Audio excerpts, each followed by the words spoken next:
Shalom. Ya, mari kita siapkan hati untuk kita merenungkan firman Tuhan, untuk kita memuji memuliakan nama Tuhan sore hari ini.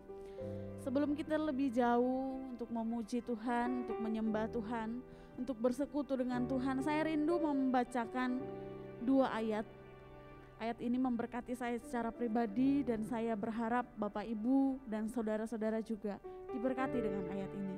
Di dalam 1 Raja-Raja pasal yang ke-9, ayatnya yang ke-1 dan ayatnya yang ke-3. Saya akan membacakannya untuk kita. Ketika Salomo selesai mendirikan rumah Tuhan dan istana raja dan membuat segala yang diinginkannya, maka Tuhan menampakkan diri kepada Salomo untuk kedua kalinya seperti ia sudah menampakkan diri kepadanya di Gibeon. Firman Tuhan kepadanya, telah kudengar doa dan permohonanmu yang kau sampaikan ke hadapanku. Aku telah menguduskan rumah yang kau dirikan ini untuk membuat namaku tinggal di situ sampai selama-lamanya, maka mataku dan hatiku akan ada di situ sepanjang masa. Firman Tuhan ini memberkati saya secara pribadi dan mengingatkan saya lagi. Ketika kita membangun mezbah Tuhan, di sini cerita tentang Salomo yang dia mendirikan bait Allah, dan Salomo berdoa kepada Tuhan dan Allah memberkati apa yang sudah Salomo kerjakan, dan Allah memberkati apa yang Salomo minta kepada Tuhan, dan terlebih Tuhan membuat namanya tinggal di situ, di rumah itu, di bait Allah yang sudah dibangun oleh Salomo, dan mata Tuhan dan hati Tuhan akan ada di situ sepanjang masa. Ini Tuhan yang berbicara. Saya secara pribadi merenungkan, ketika saya merenungkan ini saya mikir begini. Kalau kita membangun mezbah Tuhan, enggak harus secara gedung seperti Salomo, tapi secara pribadi terlebih, maka mata Tuhan akan tertuju.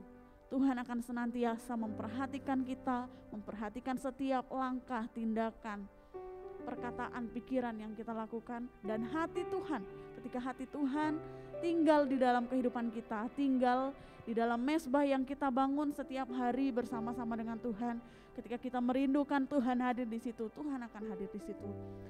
Hati Tuhan akan tertuju kepada kita. Jadi kita mau belajar bersama-sama untuk hari demi hari kita membangun mezbahnya Tuhan, sehingga hadirat Tuhan turun atas mezbah itu, atas kehidupan kita, dan mata serta hati Tuhan ada pada kita.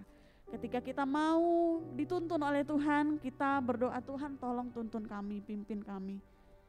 Satu-satunya yang bisa menuntun adalah melalui firman Tuhan.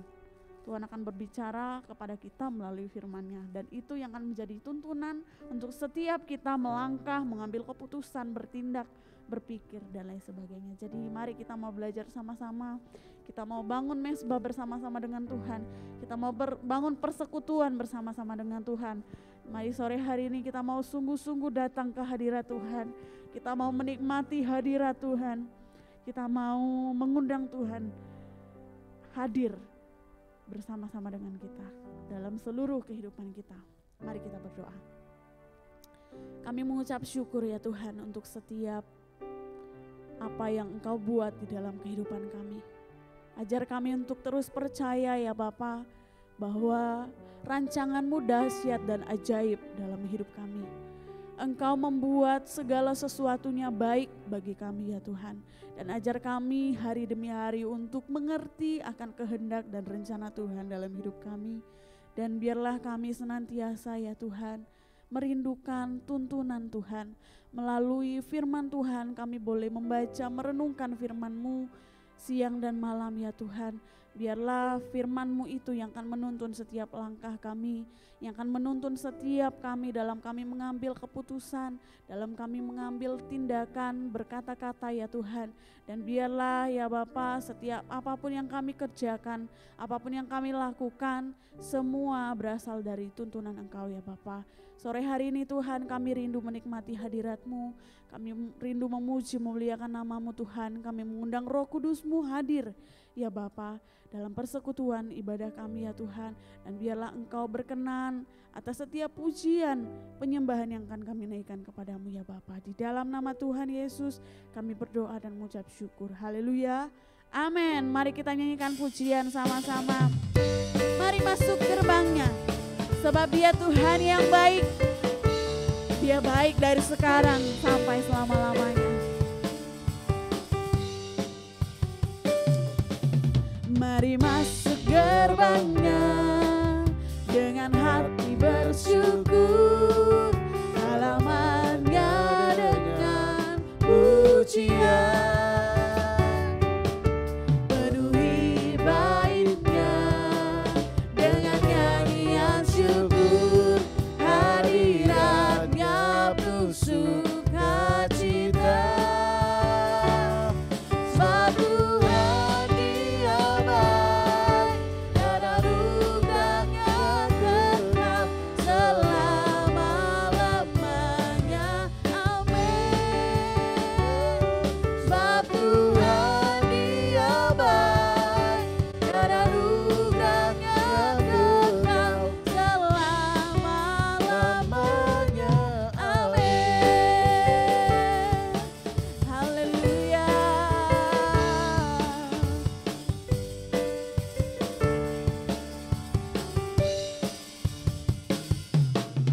Mari masuk gerbangnya dengan hati bersyukur, halamannya dengan pujian.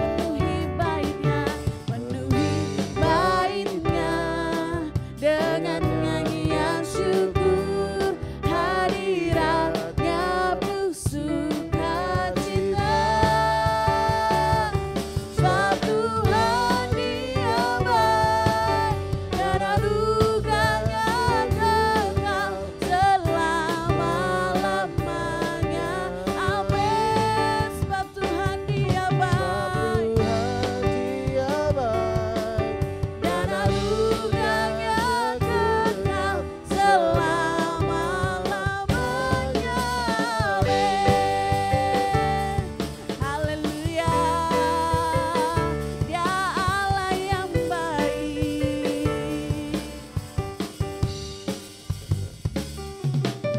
Mari masuk gerbangnya dengan hati bersyukur, halamannya dengan pujian. Penuhi baitnya dengan nyanyian syukur, hadiratnya penuh sukacita.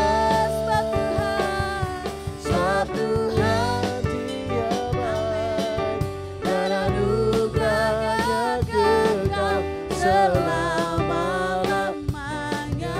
Amin. Sebab Tuhan Dia baik dan anugerahnya kekal selama-lamanya. Amin. Sebab Tuhan Dia baik dan anugerahnya kekal selama-lamanya. Amin. Sebab Tuhan Dia baik dan anugerahnya kekal selama-lamanya. Amin. Selama-lamanya.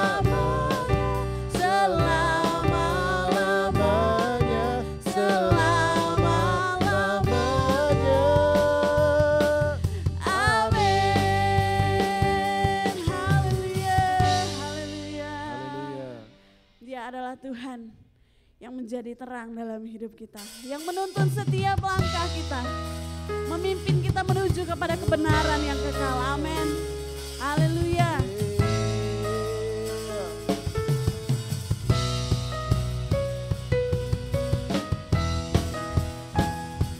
Haleluya.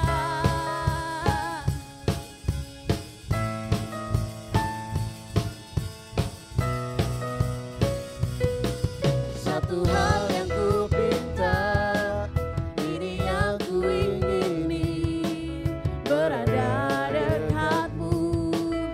saksikan kemurahan-Mu.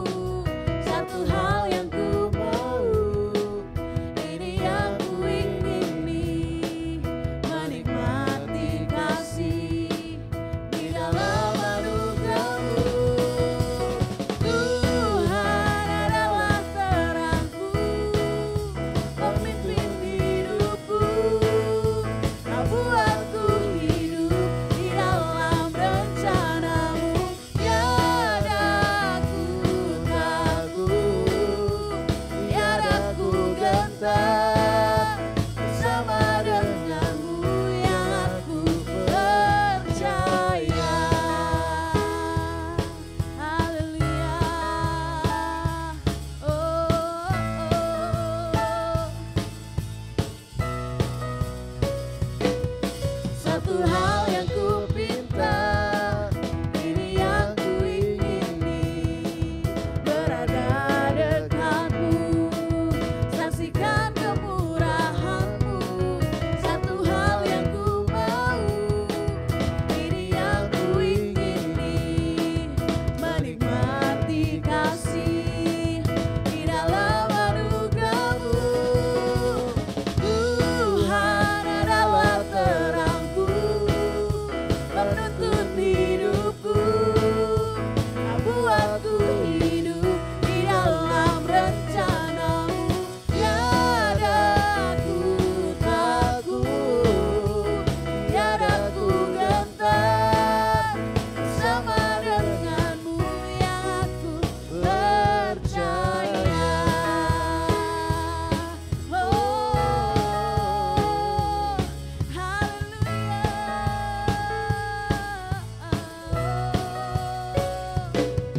Satu hal yang ku pinta, ini yang ku ingini, berada dekat-Mu, saksikan kemurahan-Mu. Satu hal yang ku mau, ini yang ku ingini, menikmati kasih di dalam anugerah-Mu. Tuhan adalah terangku, penuntun hidupku. Kau buatku hidup di dalam rencana-Mu. Tiada ku takut, tiada ku gentar, bersama dengan-Mu yang aku percaya. Tuhan adalah terangku, penuntun hidupku. Kau buatku hidup di dalam rencana-Mu. Tiada ku takut, tiada ku gentar, bersama dengan-Mu yang aku percaya. Haleluya. Kami mau berjalan bersama-Mu ya Tuhan. Oh, Sang penuntun hidup kami. Haleluya. Kita mau berjalan bersama-sama dengan Tuhan. Yes.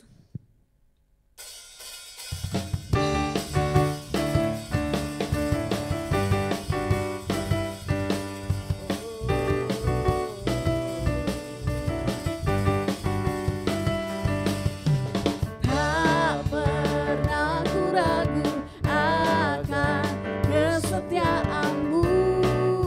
Kau pegang hidupku sepenuh jiwaku, sepenuh jiwaku. Ku yakin dan percaya Kau tuntun langkahku. Yesus, Yesus Kaulah Raja dalam hidup, berkuasa percaya untuk selamanya. Hanya Kau Tuhan, sumber kekuatan, kuasa-Mu tercurah bagiku senantiasa. Dengan-Mu Tuhan, ku kan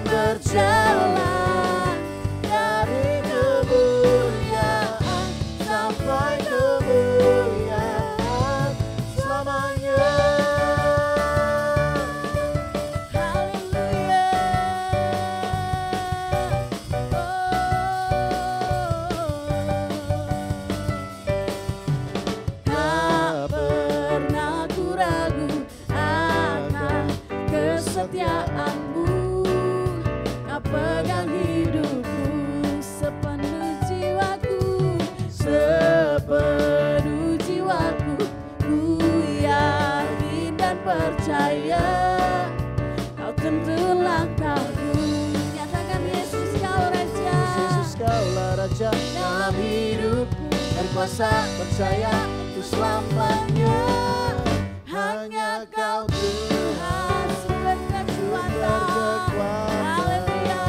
kuasa-Mu tercurah bagiku senantiasa. Denganmu Tuhan Kami mau bukan berjalan berjalan dari kemuliaan. dari kemuliaan sampai kemuliaan selamanya. Haleluya.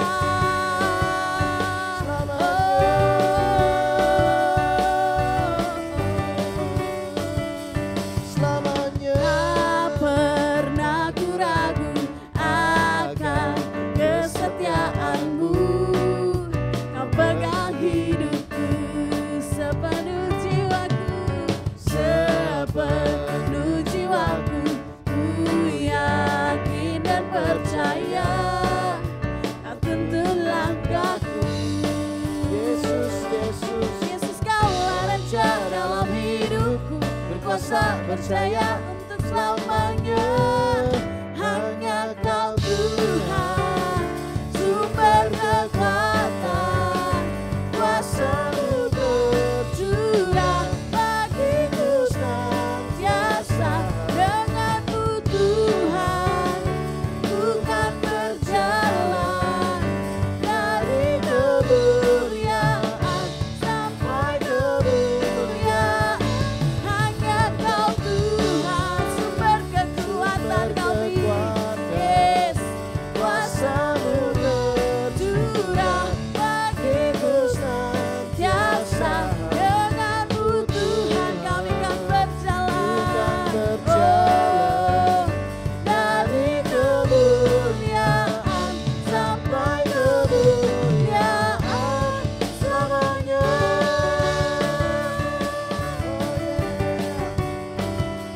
selamanya.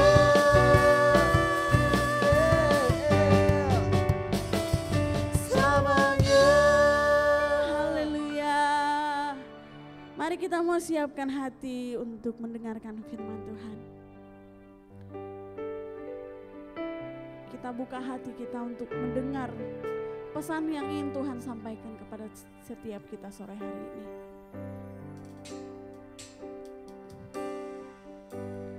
Ku menyembah dalam kudus hadirat-Mu.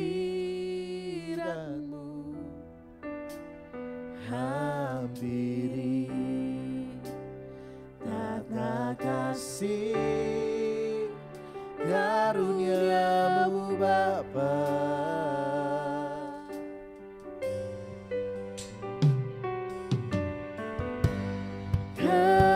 Kekuatanku Hanya dalam hadirat-Mu, Yesusku. Hanya Kaulah segalanya. Oh, ku yakin Kau hadir di sini. Ku rasakan kuasa yang tak terbatas. Ku yakin Kau nyata di sini. Kemenangan terjadi di sini.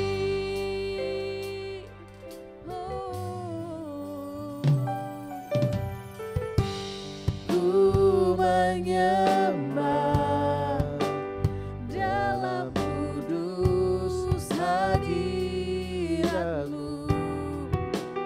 Hampiri tata kasih karunia-Mu Bapa. Oh,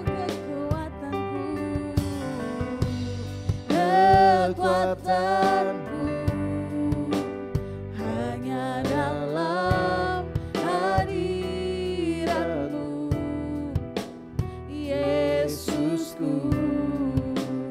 Hanya Kaulah segalanya.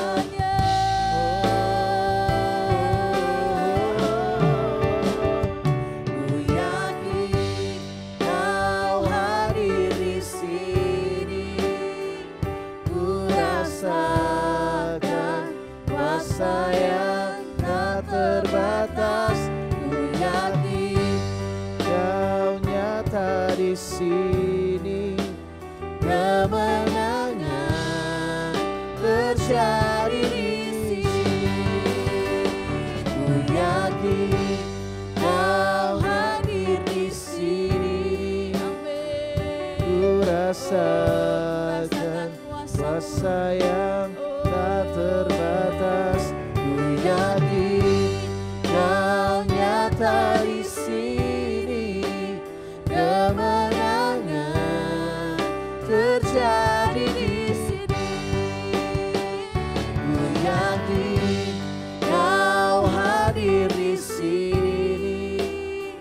Ku rasakan kuasa yang tak terbatas. Ku yakin Kau nyata di sini.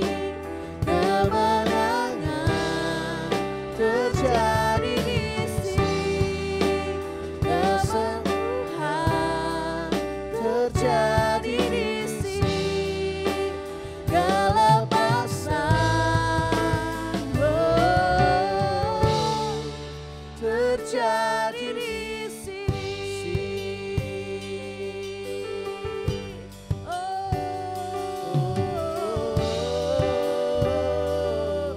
Haleluya.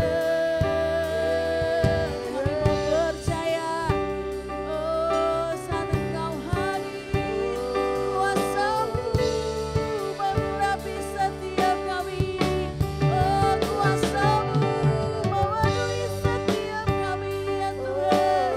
Kuasa-Mu memulihkan, kuasa-Mu membebaskan, kuasa-Mu menyembuhkan, kuasa-Mu memberikan jalan keluar untuk setiap doa-doa kami, ya Tuhan. Haleluya.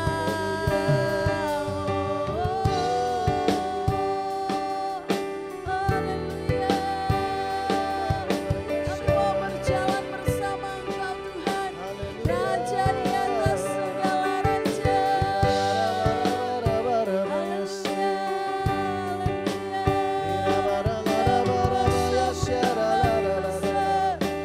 Kuasa-Mu terlebih besar, kuasa-Mu besar, dahsyat dan ajaib.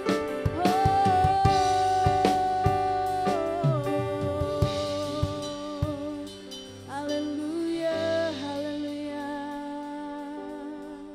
Terima kasih Yesus untuk kasih setia-Mu.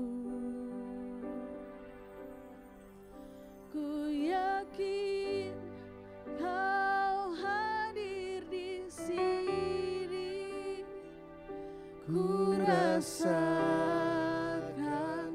kuasa yang tak terbatas. Ku yakin Kau nyata di sini. Kemenangan terjadi di sini. Ku yakin Kau hadir di sini. Ku rasakan kuasa yang tak terbatas. Ku yakin Kau nyata di sini. Kemenangan terjadi di sini. Kau hadir di sini. Ku rasakan kuasa yang tak terbatas. Ku yakin Kau nyata di sini. Kemenangan terjadi di sini. Ku yakin Kau hadir di sini. Saya serahkan kepada hamba-Nya. Ku rasakan Dan kuasa yang tak terbatas. Ku yakin Kau nyata di sini. Kemenangan terjadi di sini. Kesembuhan terjadi di sini kelepasan,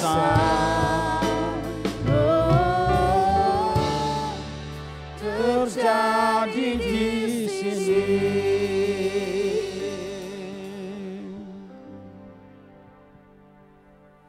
Kami bersyukur kepadamu Tuhan sore hari ini, kembali berhadapan dengan Tuhan, kembali memuji dan mengagungkan Engkau, kembali untuk mendengarkan pesan Tuhan. Biarlah Tuhan menolong hamba yang menyampaikannya, yang mengkomunikasikannya. Tuhan menopang. Tolong kami semua sore ini, biarlah pesan Tuhan kami boleh tangkap masing-masing, dan kami boleh mengaplikasikan, menerapkan dalam penghidupan kami. Terima kasih Tuhan. Di dalam nama Tuhan Yesus Kristus, kami sambut firman Tuhan. Haleluya. Amin. Shalom. Selamat sore, Tuhan memberkati. Mari kembali kita belajar sama-sama lagi sore hari ini. Kita melihat firman Tuhan di dalam Yesaya pasal yang ke-9. Membuka Alkitab kita, mari kita melihat dalam kitab Yesaya pasalnya yang ke-9. Perikopnya kelahiran Raja Damai. Tapi yang saya mau menunjukkan kepada kita akan membaca di dalam ayatnya yang kelima. Satu ayat dalam Yesaya pasal 9 ayatnya yang kelima. Demikianlah firman Tuhan, sebab seorang anak telah lahir untuk kita, seorang putra telah diberikan untuk kita, lambang pemerintahan ada di atas bahunya, dan namanya disebutkan orang penasihat ajaib, Allah yang perkasa, Bapa yang kekal, Raja damai. Saya mengangkat bagian ini karena kita sudah masuk dalam suasana untuk perayaan Natal. Masuk dalam bulan Desember, bulan-bulan di mana orang Kristen seluruh dunia menantikan untuk merayakan kelahiran Sang Juru Selamat. Dan ini orang semua pada mulai demam untuk menyediakan berbagai macam atribut, berbagai macam perhiasan dan juga makanan, dan semua acara-acara yang akan dilaksanakan sehubungan dengan menyambut datangnya suasana perayaan Natal. Karena itu sore hari ini dalam bulan ini saya memilih bagian ini untuk kita renungkan bersama-sama pada sore hari ini, yaitu tentang kelahiran Raja Damai. Dan mari kita akan melihat bagaimana dengan ayat yang tadi kita baca, sebab seorang anak telah lahir untuk kita, seorang putra telah diberikan untuk kita. Nah, lambang pemerintahan ada di atas bahunya. Lambang pemerintahan ada di atas bahunya. Dan namanya disebutkan orang penasihat ajaib, Allah yang perkasa, Bapa yang kekal, Raja damai.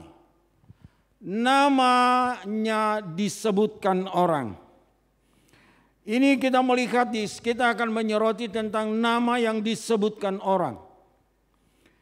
Ada beberapa nama yang tadi disebutkan. Namanya disebut penasihat ajaib, Allah yang perkasa, Bapa yang kekal, Raja damai.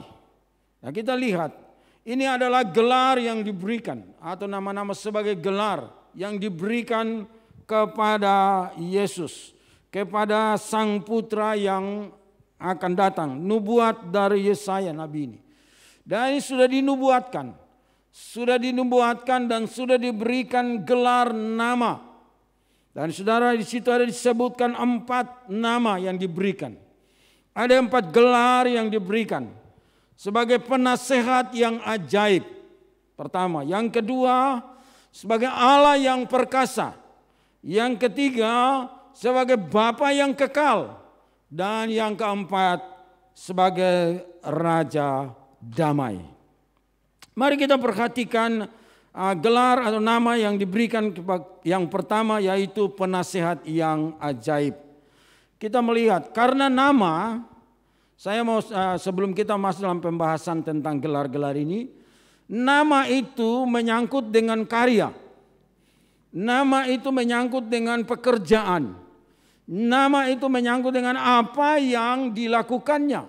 Nama itu menyangkut dengan kemampuan atau kehebatan atau kekuatan yang diberikan. Jadi sesuai dengan apa yang dikerjakan oleh Tuhan atau oleh yang mendapatkan gelar nama itu. Juga seperti manusia. Jadi nama berhubungan sangat erat dengan apa yang diperbuatnya, apa yang dikerjakannya. Kalau manusia jarang sekali mendapat gelar nama-nama yang baik. Jarang sekali. Raja kebaikan contohnya. Raja yang berbuat baik atau bapa yang hebat atau apa ya? Ya, pribadi yang boleh dikatakan luar biasa. Jarang manusia mendapatkan gelar nama yang baik. Selalu yang jelek-jelek.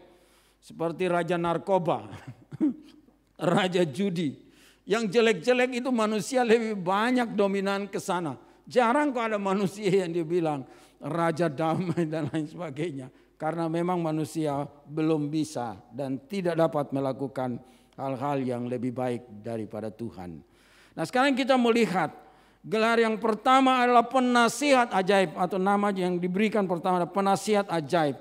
Mari kita melihat dalam Matius pasal yang ke-22. Dalam Injil Matius pasal yang ke-22. Bisa tolong. Nah, Injil Matius pasal yang ke-22 kita lihat di sana pada ayatnya yang ke-20.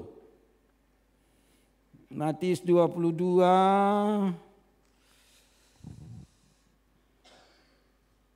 Oke, di slide ada. Matius 22 ayatnya yang ke-20, kita memperhatikan di sana mulai dari ayat 20. Maka ia bertanya kepada mereka, gambar dan tulisan siapakah ini? Lanjut. Jawab mereka, gambar dan tulisan Kaisar. Lalu kata Yesus kepada mereka, berikanlah kepada Kaisar apa yang wajib kamu berikan kepada Kaisar, dan kepada Allah apa yang wajib kamu berikan kepada Allah. Nah, saudara perhatikan bahwa peristiwa ini terjadi ketika ahli-ahli Taurat, orang-orang Farisi, mereka datang dan mau mencoba Yesus. Mereka bertanya dan berkata kepadanya, bolehkah kami atau kita membayar pajak kepada Kaisar? Boleh, maksudnya ini pertanyaan-pertanyaan, jebakan-jebakan. Bolehkah kami melakukan peraturan pemerintah kekaisaran dengan membayar pajak? Yesus berkata kepada mereka, ayat 20 tadi, coba kembali ke ayat 20. Maka ia bertanya kepada mereka, gambar dan tulisan, dia menyuruh mereka, tunjukkanlah uang logam kalian yang untuk pakai membayar pajak. Mereka menunjukkan, kemudian dia berkata, maka ia bertanya kepada mereka, gambar dan tulisan siapakah ini di uang logammu ini? Lanjut. Jawab mereka, gambar dan tulisan Kaisar.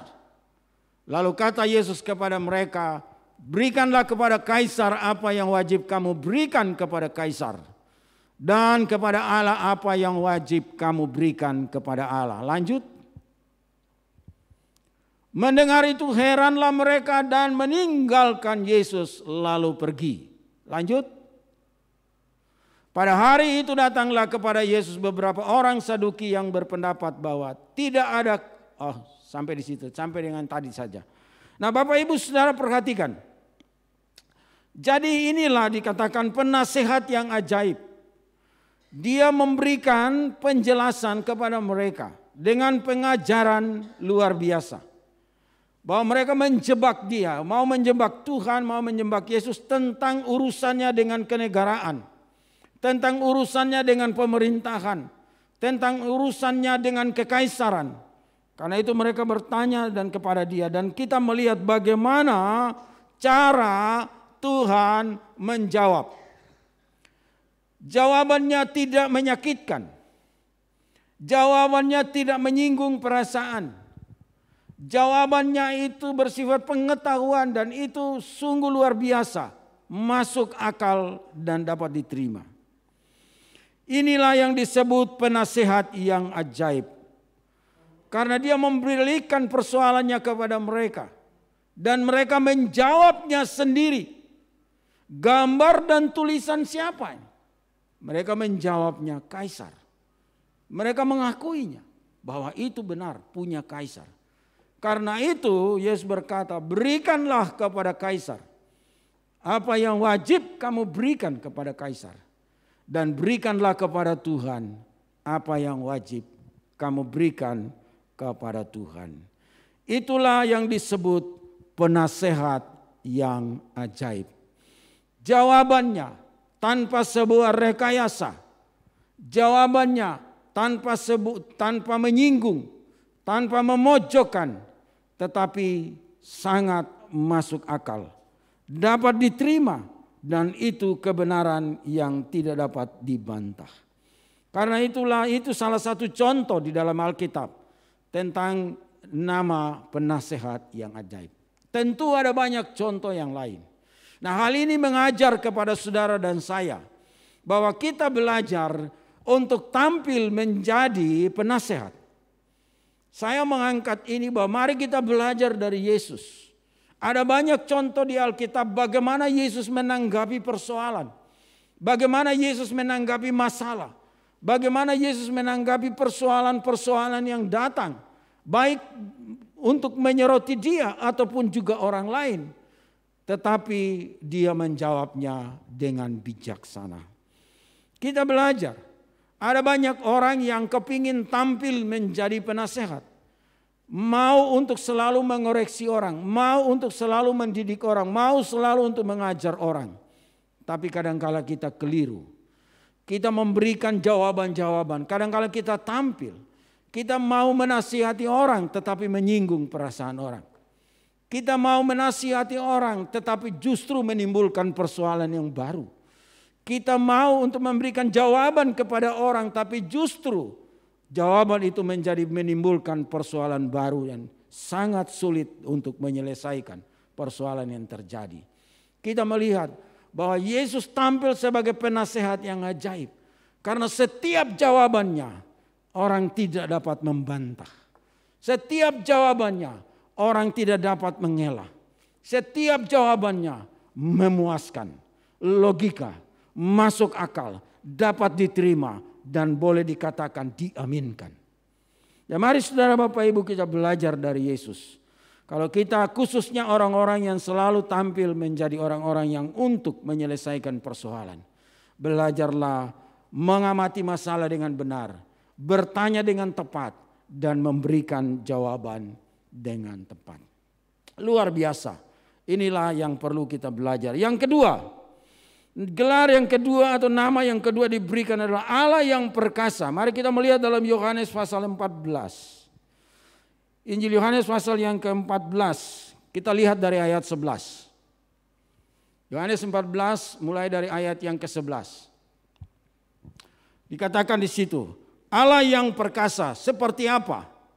Percayalah kepadaku bahwa aku di dalam Bapa dan Bapa di dalam aku. Atau setidak-tidaknya percayalah karena pekerjaan-pekerjaan itu sendiri. Lanjut. Aku berkata kepadamu, sesungguhnya barang siapa percaya kepadaku, dia akan melakukan juga pekerjaan-pekerjaan yang aku lakukan. Bahkan pekerjaan-pekerjaan yang lebih besar daripada itu. Sebab aku pergi kepada Bapa. Dan apa juga yang kamu minta dalam namaku, aku akan melakukannya. Supaya Bapa dipermuliakan di dalam Anak. Allah yang perkasa. Karena Allah yang perkasa dahsyat. Kenapa? Allah yang perkasa menunjukkan keperkasaannya. Bukan kekuasaan secara individu bagi dirinya sendiri. Bukan dia tampil sebagai pribadi yang tanpa membagikannya kepada yang lain. Tidak. Dia katakan bahwa aku perkasa, kamu juga perkasa. Kamu dapat melakukan apa yang kulakukan. Bahkan Yesus berkata lebih daripada itu. Kita melihat bahwa inilah orang yang luar biasa. Ini pribadi yang luar biasa. Orang yang kuat di dunia ini, manusia yang hebat di dunia ini, saya meragukan bahwa mereka dapat membagi pengalaman mereka yang luar biasa kepada orang lain. Karena takut disaingi. Orang yang berhasil dalam dunia ini, saya percaya bahwa dia tidak akan pernah membagikan keberhasilannya, kunci keberhasilannya kepada orang lain. Itu sangat tertutup. Karena apa? Takut tersaingi. Tapi Tuhan tidak. Dia katakan bahwa aku dapat melakukan. Aku di dalam Bapa, Bapa di dalam aku. Kamu kalau barang siapa percaya kepadaku, dia dapat melakukan hal-hal yang aku lakukan. Sama. Apa yang kulakukan, kamu juga bisa melakukannya. Bahkan dia berkata lebih daripada itu. Inilah keperkasaan Tuhan. Saudara, kita melihat di sini bahwa keperkasaan Tuhan itu membagikan, mendelegasikan, menyerahkan atau memberikan kepada saudara, kepada manusia. Keperkasaannya itu dilihat bahwa tidak menutupi dirinya sendiri. Tidak untuk kepentingan dirinya sendiri. Tidak untuk kepentingan golongan atau bagiannya sendiri. Tidak. Tapi mengaplikasikannya. Membagikannya. Menduplikasikannya. Bahkan dia berkata lebih daripada yang kulakukan. Bapak Ibu Saudara luar biasa. Nah, ini kita melihat dari gelar yang kedua. Sebagai Allah yang perkasa melakukan itu. Apa juga yang kamu minta dalam namaku, aku akan melakukannya. Supaya Bapa dipermuliakan di dalam aku. Bapa dipermuliakan itu karena apa yang kamu lakukan. Bukan saja, Yesus berkata, bukan saja yang kulakukan mempermuliakan Bapa. Tapi yang kamu lakukan juga itu mempermuliakan Bapa. Inilah bukti orang yang hebat. Pribadi yang hebat, pribadi yang perkasa. Yaitu mendelegasikan kemampuan, kekuatan, kuat kuasanya. Karunia-Nya yang kita kenal. Mendelegasikan itu kepada saudara dan saya. Karena itu bangkitlah dan lakukanlah sesuatu. Karena Tuhan berkata, engkau dapat melakukannya lebih daripada yang ku melakukan. Jadi yang perkasa bisa melakukan segala sesuatu. Karena Tuhan berkata, aku telah memberikan kuasaku kepadamu. Mendelegasikan. Inilah yang disebut Allah yang perkasa. Yang ketiga, Bapa yang kekal. Seperti apa? Contoh dalam Alkitab, saya mengambil dari perjanjian yang lama saja. Yesaya 46 ayat 4. Kita lihat bahwa nama yang diberikan kepadanya sebagai Bapa yang kekal. Yesaya 46 ayat 4. Alkitab berkata, sampai masa tuamu aku tetap dia. Dan sampai masa putih rambutmu aku menggendong kamu. Aku telah melakukannya dan mau menanggung kamu terus. Aku mau memikul kamu dan menyelamatkan kamu. Amin. Saudara, Bapa yang kekal. Lihat, sampai masa tua, sampai masa putih rambut. Ya kalau kita ya kita sudah tua. Dia tetap menjadi Bapa. Kita juga sudah jadi Bapa, tetap punya Bapa. Bapa di atas segala Bapa. Ya, dan sikap Bapa adalah menggendong. Ya, yang gendong itu bapak pasti, gendong anak. Selalu kita tahu bahwa yang digendong itu anak, yang menggendong itu bapak. Ini perilaku, ini sifat, ini pembawaan seorang ayah kepada anaknya, seorang bapak kepada anaknya. Bagaimana sebagai bapak yang kekal, luar biasa. Bukan bapak yang musiman. Kalau baik, ia gendong kita. Kalau dia ndak lagi moodnya ndak bagus, ya sudah kita ndak digendong, dibiarkan saja begitu. Kalau lagi sesuatu yang datang keuntungan, ya mau. Ini tidak. Kekal itu menunjukkan bahwa terus menerus tanpa berhenti. Tidak ada masanya. Tidak ada batas waktunya. Tidak ada limit waktunya. Kekal di dalam kekekalan. Bapa yang kekal. Dia melakukannya karena kita adalah anaknya. Dia katakan, sampai masa tuamu, aku tetap dia. Aku tetap Bapa. Dan sampai masa putih rambutmu, aku menggendong kamu. Aku menggendong kamu. Sampai kamu tua pun, aku tetap Bapa. Karena itu disebut aku adalah Bapa yang kekal. Alkitab berkata. Jadi itulah. Aku telah melakukannya. Artinya bahwa hal itu sudah terjadi dan terus menerus dilakukan. Dan mau menanggung kamu terus. Aku mau memikul kamu dan menyelamatkan kamu. Inilah gelar yang diberikan sebagai Bapa yang kekal. Bapa yang mengasihi kita. Bapa yang memikul kita. Bapa yang menggendong kita. Bapa yang melayani kita. Sampai masa putih rambut. Menunjukkan sampai kekekalan. Amin. Jadi itulah. Mari kita belajar, kita mengambil pelajaran ini. Supaya kita mengaplikasikan dalam hidup kita.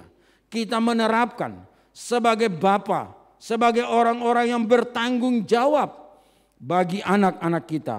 Bagi orang-orang yang kita layani. Bagi orang-orang yang kita bimbing mereka. Tanpa berhenti. Tidak pakai musim, tetapi terus menerus. Baik susah maupun senang. Baik dalam keadaan yang ada ataupun tidak ada. Baik dalam kondisi nyaman atau tidak nyaman. Baik dalam kondisi buruk ataupun yang baik. Kita tetap melakukan tanggung jawab kita. Mengasihi orang, melayani mereka, mengangkat mereka, dan bertanggung jawab untuk menolong hidup mereka. Sepanjang yang Tuhan percayakan kepada kita. Oke, kita tiba kepada bagian yang keempat. Tentang Raja Damai. Gelar inilah yang sekarang diberikan kepada, selalu disebutkan. Bapa yang penasihat yang ajaib. Allah yang perkasa. Bapa yang kekal. Dan Raja Damai. Mari kita membaca Matius pasal 5 ayat 9. Matius pasal yang kelima ayatnya yang ke-9. Berbahagialah orang yang membawa damai. Karena mereka akan disebut anak-anak Allah. Berbahagialah orang yang membawa damai. Karena mereka akan disebut sebagai anak-anak Allah. Orang yang membawa damai. Yesus mendapat gelar, anak ini mendapat gelar, pribadi ini mendapat gelar Raja Damai. Bukan sekedar membawa damai, tetapi gelarnya Raja Damai. Karena itu dia berkhotbah di bukit ketika dia mengajar kepada orang banyak tentang kebahagiaan. Dia katakan berbahagialah orang yang membawa damai. Berbahagialah orang yang membawa damai. Dia mengajar karena dia sendiri raja pembawa damai. Amin. Kita lihat dalam Yohanes pasal 20 ayat 19. Yohanes pasal 20 ayat 19. Ketika hari sudah malam, pada hari pertama minggu itu berkumpullah murid-murid Yesus di suatu tempat. Dengan pintu-pintu yang terkunci karena mereka takut kepada orang-orang Yahudi. Pada waktu itu datanglah Yesus dan berdiri di tengah-tengah mereka dan berkata, "Damai sejahtera bagi kamu." Kondisi situasi tidak memungkinkan. Dalam tekanan, dalam intimidasi, dalam ketakutan, dalam kebingungan, dalam suasana yang sangat tidak mendukung karena masalah yang terjadi beberapa waktu yang lalu tentang penyaliban dan sampai pada kematian. Karena itu Yesus menampakkan diri kepada murid-muridnya dan dia berkata lagi, "Damai sejahtera bagi kamu." Dia mengatakan ucapan itu, dia sendiri yang membawanya. Dia membawa dalam dirinya, dia membawa dalam hidupnya. Dan dia memberikan itu kepada mereka, kepada murid-muridnya dalam sebuah ungkapan kata-kata. Tapi itu dilepaskan dengan kekuatan yang besar. Dan itu terjadi transformasi kepada mereka. Karena mereka di dalam ketakutan, dalam kebingungan, dalam kebimbangan.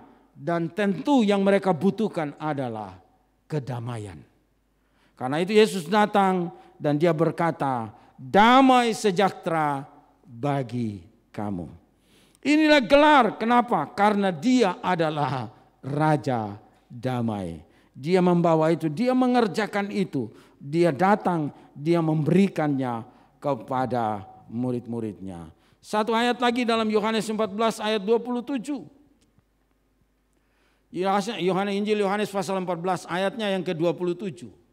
"Damai sejahteraku ku tinggalkan bagimu. Damai sejahteraku ku berikan kepadamu. Dan apa yang kuberikan tidak seperti yang diberikan oleh dunia kepadamu. Janganlah gelisah dan gentar hatimu." Saya mau tekankan bagian ini. Bahwa damai sejahteraku tinggalkan bagimu. Damai sejahteraku, perhatikan di situ. Damai sejahteraku kuberikan kepadamu. Damai sejahteraku berarti itu milik dia. Itu kepunyaan dia. Itu hak, itu bagian di dalam dirinya. Itu bagian di dalam kebesaran, di dalam kasih, di dalam hati, dalam hidupnya. Itu menjadi milik dia. Diberikan kepada manusia. Diberikan kepada murid-muridnya.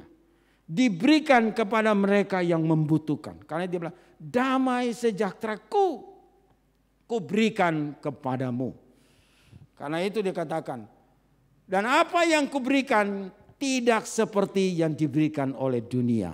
Bapak Ibu Saudara, kita mesti tahu bahwa selama orang mencari ketenangan, kedamaian dari konteks-konteks atau konsep-konsep dunia, itu sementara. Tidak akan pernah menjamin. Tapi kalau yang didapatkannya daripada Tuhan sendiri, saya jamin pasti damai. Tidak seperti yang diberikan oleh dunia. Alkitab sudah mengatakan tidak seperti. Beda. Kalaupun orang boleh bangga bahwa yang di dalam konteks dunia, dalam konsep dunia, dalam konsep manusiawi, itu wow, itu luar biasa.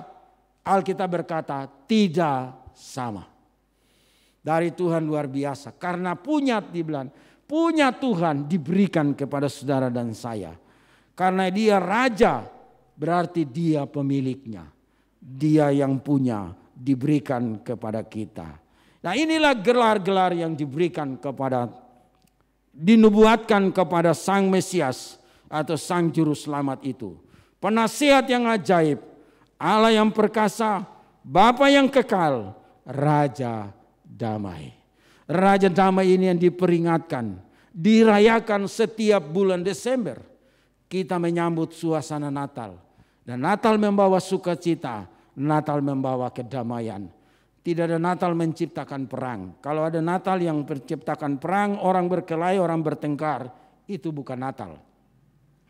Sebab tidak menunjukkan suasana damai. tidak menunjukkan suasana Yesus sebagai raja. Kalau kita percaya Tuhan kita adalah raja pembawa damai, tentunya Alkitab berkata seperti tadi, apa yang kulakukan, kamu bisa melakukannya, bahkan lebih daripada itu. Amin. Lebih daripada itu. Karena itu Bapak Ibu Saudara, sore hari ini saya mengajar, saya memberitahukan kepada kita tentang gelar yang diberikan dalam nubuatan tentang Yesus Kristus.